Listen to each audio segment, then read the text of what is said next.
Hi everyone! In this Photoshop tutorial, I will show you how to add sun rays effect on the face. So let's get started. At first, create a curve layer, and adjust it to darken the image.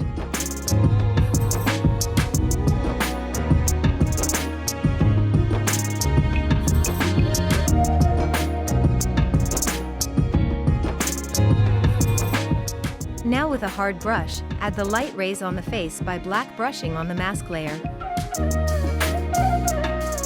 For a natural result, you should consider the counter of the face because the light rays follow up the face shape.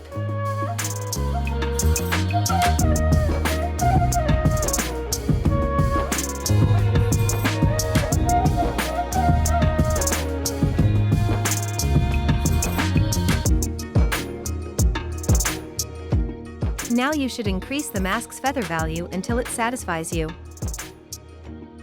And for the final adjustment, you can add a photo filter.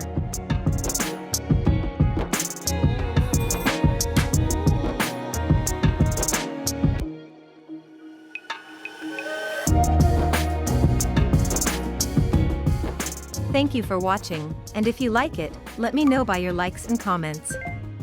And if you are interested in these tutorials, be sure to subscribe to my channel.